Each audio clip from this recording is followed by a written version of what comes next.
मैं डॉक्टर राशि गुप्ता आपको बीएससी पार्ट फर्स्ट ईयर की बोटनी का पेपर सेकंड पढ़ा रही हूँ।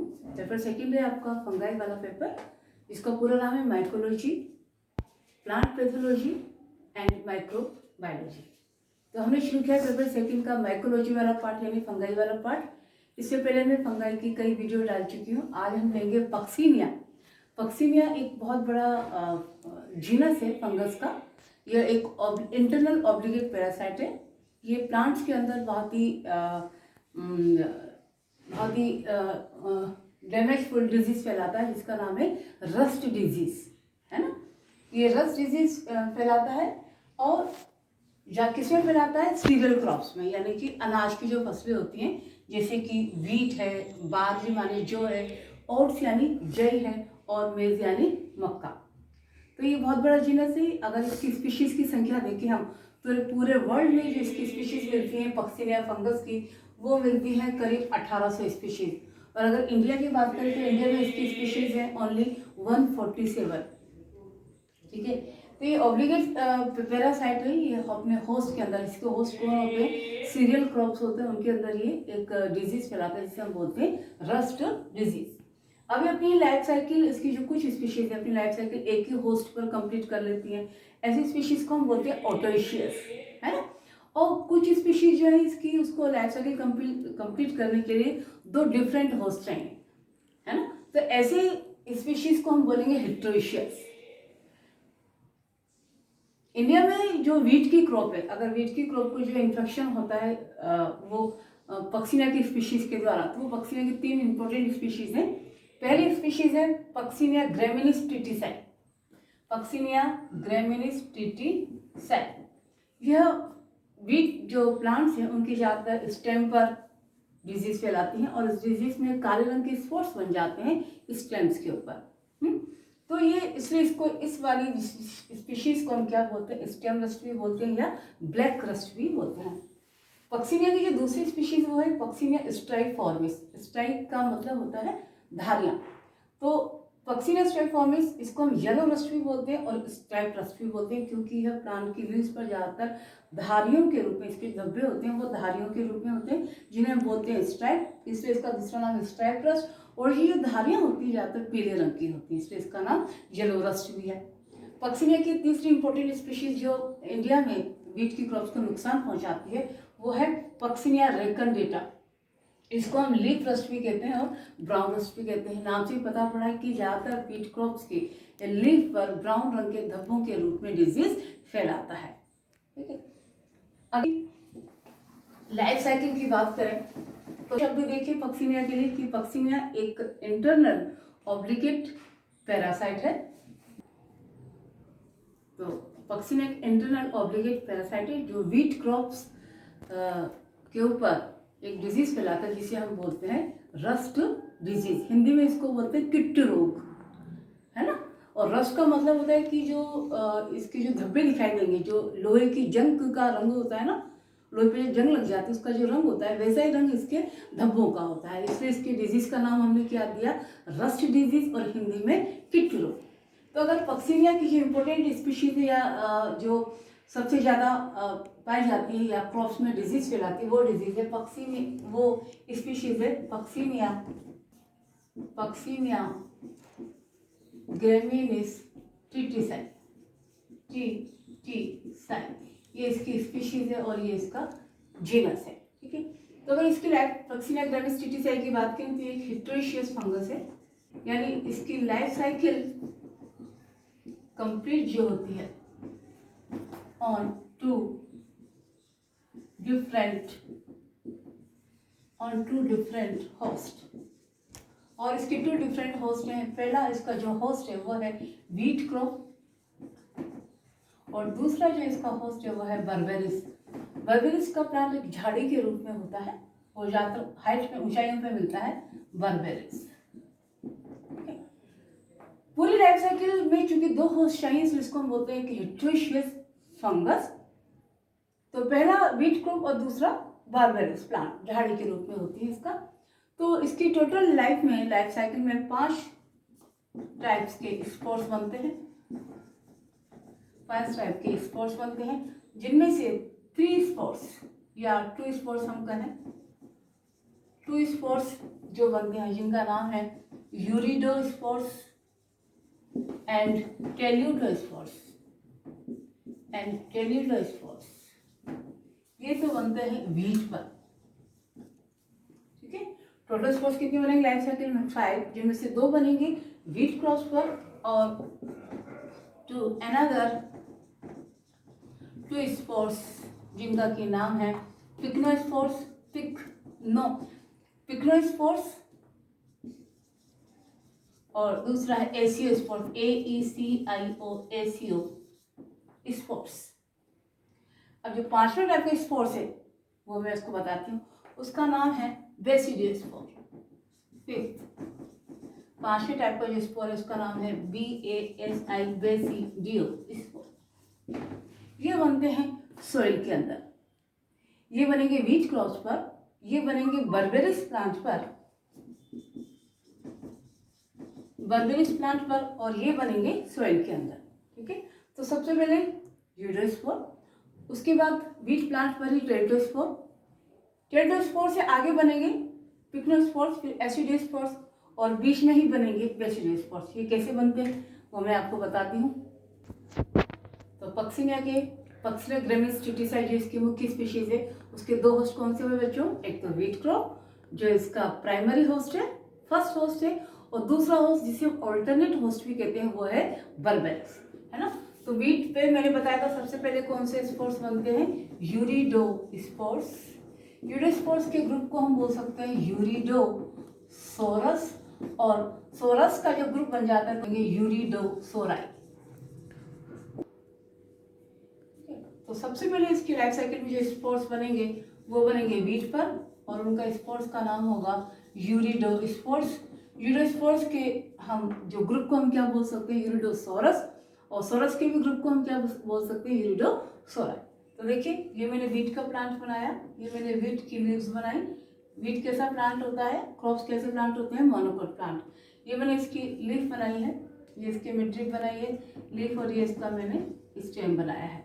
तो जब हम पक्सिनिया ग्रेमिस ट्यूटिसाई की बात करते हैं, जिसे हम स्टेम रस्ट या ब्लैक रस्ट भी बोलते हैं, जो ज़्यादातर स्टेम पर डिजीज फैलाता है, तो स्टेम पर इसके ये काले काले रंग के धब्बे हमें मिलते हैं। कभी कभी ये डिजीज हमें लीव्स पर भी दिखाई देती है ब्लैक स्पॉट के रूप में, ब्लैक स्पॉट्स के रूप में। ठीक है, ब्लैक स्पॉट से पहले ये देखिए, ये इन्फेक्टेड प्लांट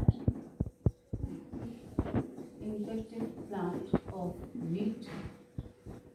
ठीक है, तो ऐसे इन्फेक्टेड प्लांट का जब हम सेक्शन लेते हैं, स्पोर्स की स्टडी करते हैं, तो देखिए, ठीक है, तो देखिए यूरिडोस्पोर्स जब हम सेक्शन लेते हैं लीफ का, ये स्टेम का, तो देखिए ये अपर एपिडर्मिस, ये मैंने बनाया एस्ट्रोमेटा, ये अपर एपिडर्मिस, है ना। स्पोर्स की स्टडी के लिए हमें क्या करना होगा? उस प्लांट के इन्फेक्टेड पार्ट का, डिजीज पार्ट का TS लेना होगा। तो मैंने TS बनाया है लीफ का, ये लोअर एपिडर्मिस, मोनोकोट्स की दोनों एपिडर्मिस पर स्ट्रोमेटा पाए जाते हैं। ये मैंने बनाई लोअर एपिडर्मिस, और मैंने इसकी बनाई है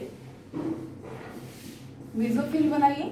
लीफ के टिश्यू को हम क्या बोलते हैं? मेसोफिल बोलते हैं। और मेसोफिल सेल्स के बीच में इसका ये माइसिलियम बनाया मैंने। शुरू की क्लास लेक्चर्स में हमने देखा था कि माइसिलियम की जो फंजाई होती है उनकी प्लांट बॉडी में क्या पाया जाता है? कवक जाल यानी माइसिलियम। माइसिलियम क्या होता है? पतले महीन बेलनाकार धागेनुमा तंतु होते हैं जिन्हें हम बोलते हैं कवक तंतु या माइसिलियम। ठीक है, ये मैंने माइसिलियम बनाया। तो जब ये होस्ट यानी लीफ टिश्यू के अंदर, होस्ट कौन है इसका? वीट, उसकी लीफ टिश्यू या स्टेम टिश्यू के अंदर अपने आप को ये पूरा डेवलप कर लेते हैं। डेवलप करने के बाद ये थोड़े से कम टेम्परेचर वाले सीजन में या कम टेम्परेचर वाले मौसम में स्पोर्स बनाना शुरू करते हैं, और उस स्पोर्स को हम बोलते हैं यूरिडोस्पोर्स। देखिए यूरिडोस्पोर्स कैसे बनते हैं? ये जो माइसिलियम है, इस माइसिलियम में से कुछ फंगल हाइफी ऐसे सीधे खड़े हो जाते हैं, ऐसे सीधे खड़े हो जाते हैं ये फंगल हाइफी, और सीधे खड़े होने के बाद अपने सिरे पर ऐसे गोलाकार बॉडी डेवलप कर लेते हैं, ये है ना। ये गोलाकार बॉडी डेवलप करते हैं। जब इनकी ग्रोथ बहुत ज़्यादा हो जाती है तो देखिए ये डायग्राम हमें किस तरह से दिखाई देगा। ये मैंने बनाई अपर एपिडर्मिस, ये बीच में मैंने बनाया स्टोमेटा, ये लोअर एपिडर्मिस, ये बीच में मैंने बनाया स्टोमेटा। ठीक है, इसी डायग्राम को आगे बता रही हूँ मैं। तो जब ये बहुत ज़्यादा स्पोर्स बनते हैं तो देखिए कैसे दिखाई देते हैं। ये यहाँ पर मैंने मीजोफिल बनाई है, मीजोफिल के बीच बीच में मैंने ये माइसिलियम यानी कवक जाल बनाया है, और इस कवक जाल से आपको बहुत सारे ये इरेक्ट यानी सीधे फंगल हाइफी दिखाई देंगे। ये फंगल हाइफी इस तरह से इरेक्ट सीधे खड़े हो जाते हैं और अपनी सिरे पर ये गोलाकार बॉडी डेवलप कर लेते हैं। इन गोलाकार बॉडी के चारों ओर 2 लेयर्स होती हैं। अंदर वाली लेयर को हम बोलते हैं इंटाइन और बाहर वाली लेयर को हम बोलते हैं एक्साइन। तो इन्हीं को हम बोलते हैं यूरिडोस्पोर। क्या बोलते हैं इनको हम? यूरिडोस्पोर। क्या बोलते हैं इनको हम? यूरिडोस्पोर्स। ये यूरिडोस्पोर्स को अगर हम सिंगल यूरिडोस्पोर को देखें तो देखिए इसमें एक स्टोक होता है, तंतु होता है, गोलाकार बॉडी होती है, बाहर की तरफ एक्साइन होती है, इसमें है ना, इसमें 4 जर्म पोर होते हैं इंटाइन पर, इसमें 2 न्यूक्लियाई होते हैं, एक प्लस टाइप का और एक माइनस टाइप का। ये क्या है? सिंगल यूरिडोस्पोर। ये यूरिडोस्पोर या यूरिडोसोरस का, ये यूरिडोसोराइस के ये बहुत सारी संख्या में बन जाते हैं। तो ये अपर एपिडर्मिस पर प्रेशर डालते हैं, जिससे अपर एपिडर्मिस जगह जगह से टूट जाती है और ये स्पोर्स बाहर आ जाते हैं। ये स्पोर्स बाहर आ जाते हैं, इनको हम बोलते हैं फ्री यूरिडोस्पोर्स। हाँ, यूरिडोस्पोर में 2 न्यूक्लियाई होते हैं, बाहर आ जाते हैं।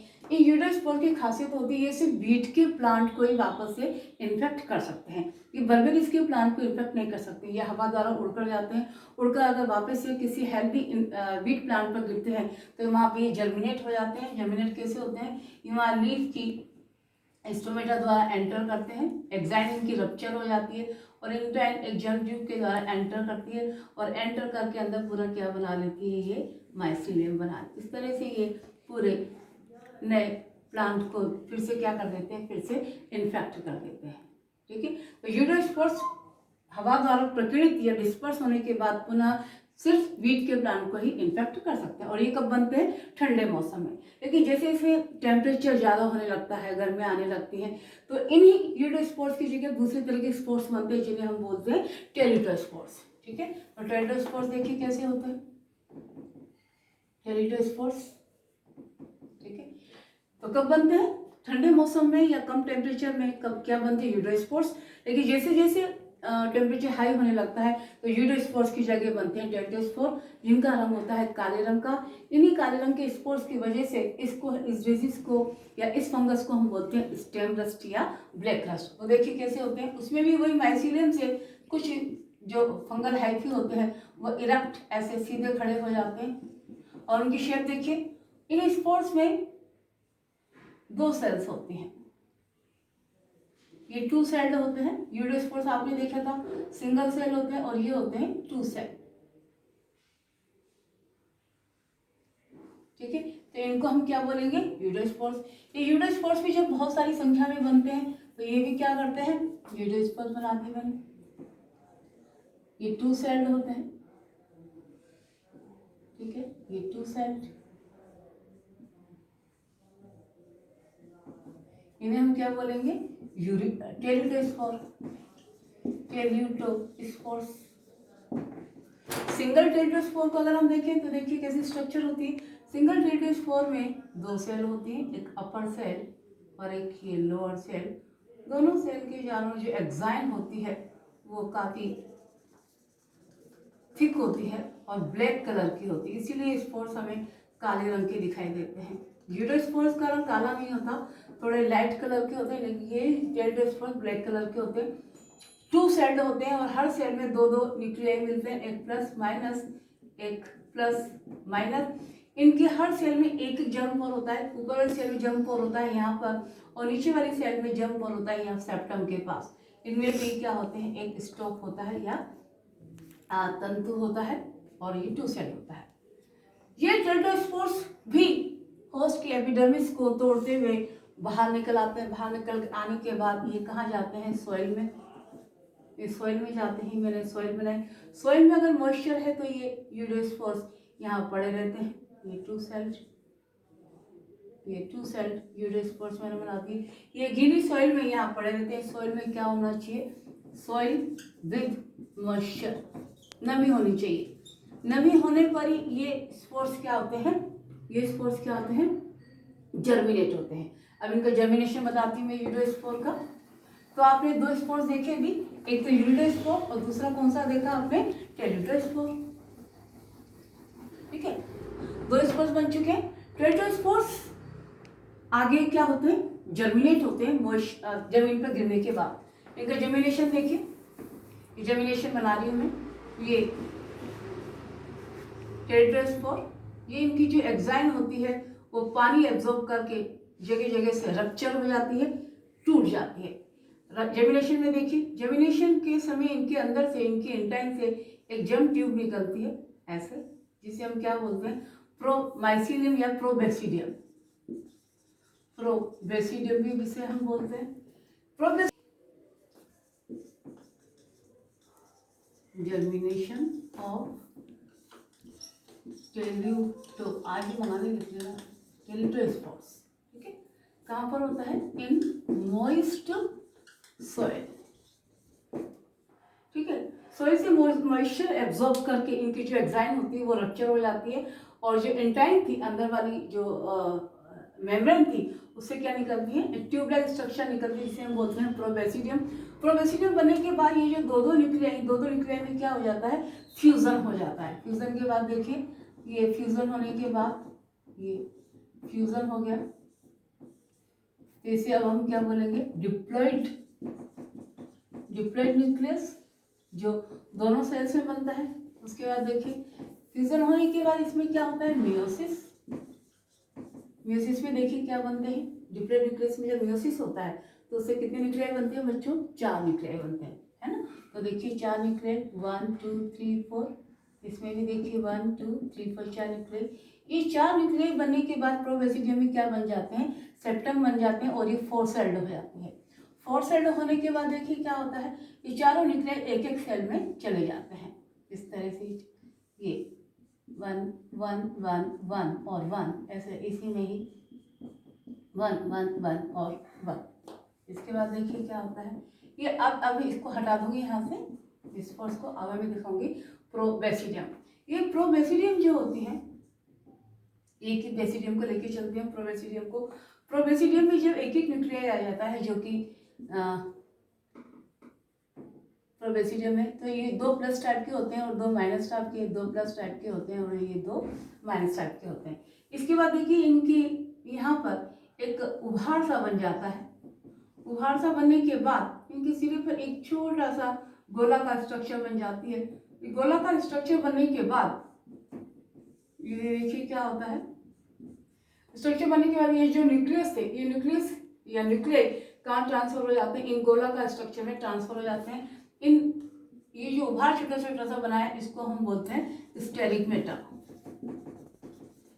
क्या बोलते हैं इसको हम? स्टेरिगमेटा। स्टेरिगमेटा के ऊपर जो बॉडी बनी है, इसको हम बोलते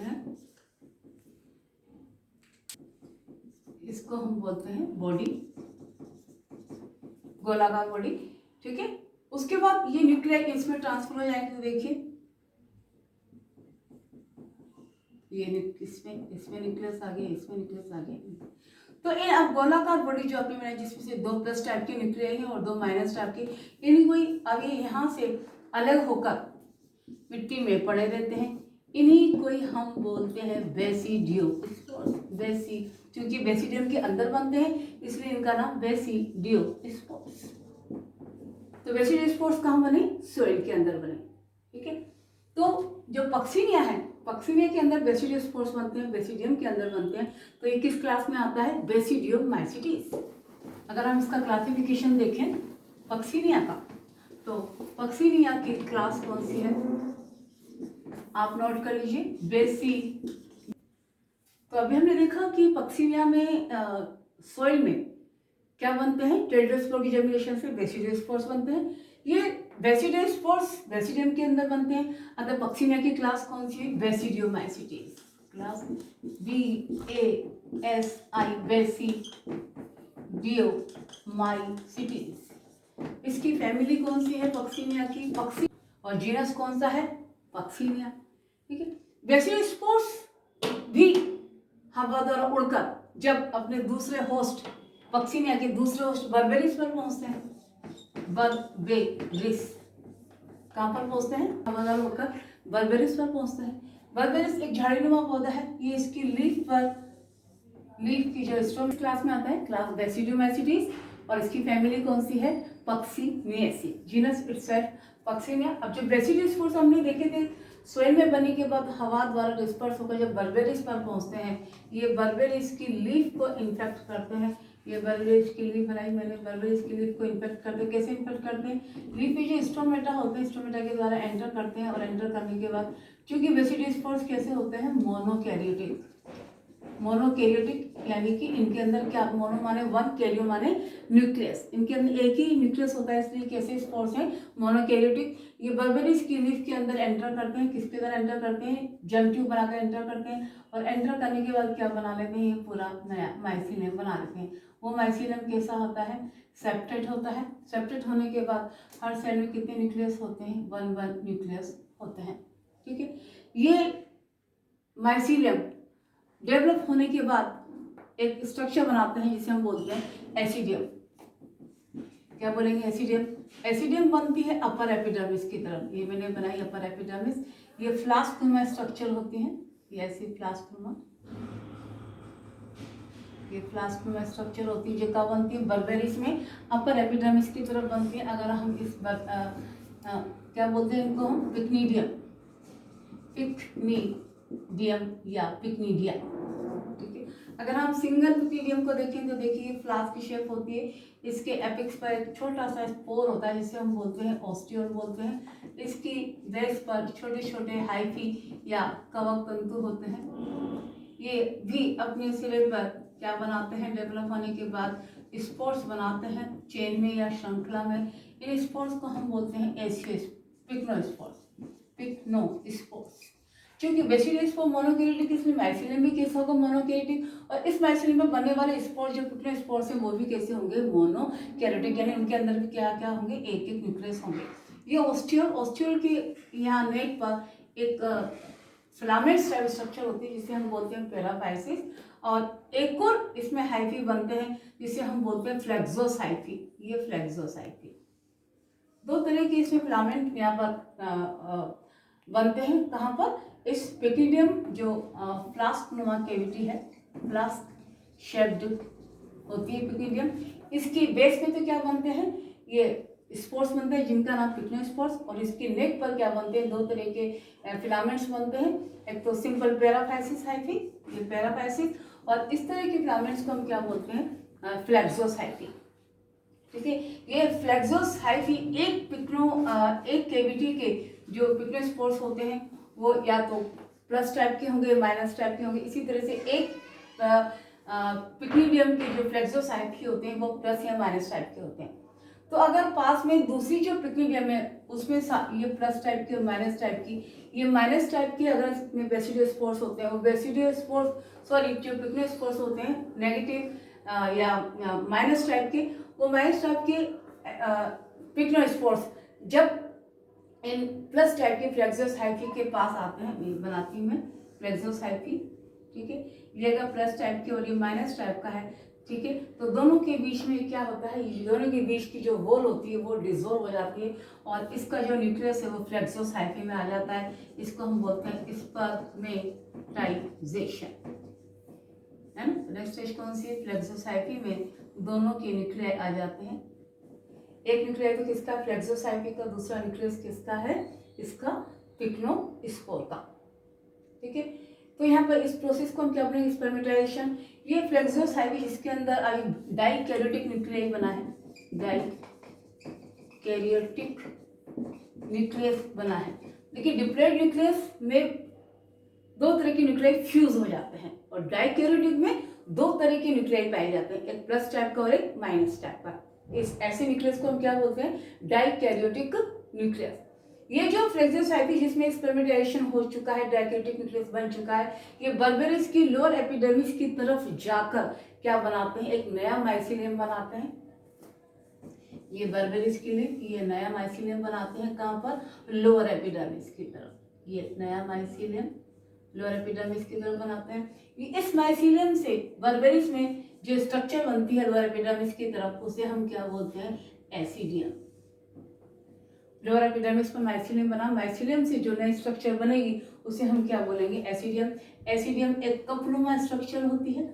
इसके भी बेस पर क्या पाए जाते हैं? फिलामेंट्स पाए जाते हैं, या जिसे एक तरह के फंगल हाइफी होते हैं। ये फंगल हाइफी अपने सिरे पर क्या बनाते हैं? स्पोर्स बनाते हैं, और इन स्पोर्स को हम क्या बोलते हैं? ACO spores. क्या बोलते हैं इनको हम? ACO spores. ये एसीओ स्पोर्स कैसे होते हैं? डाइकैरियोटिक होते हैं। क्योंकि किससे बने हैं ये? डाइकैरियोटिक न्यूक्लियाई से बने, इसलिए माइसीलियम भी कैसा होगा? डाइकैरियोटिक होगा, है ना। और डाइकैरियोटिक माइसीलियम में बनने वाले स्पोर्स भी कैसे होंगे? डाइकैरियोटिक। इनका क्या नाम है? ACO spores.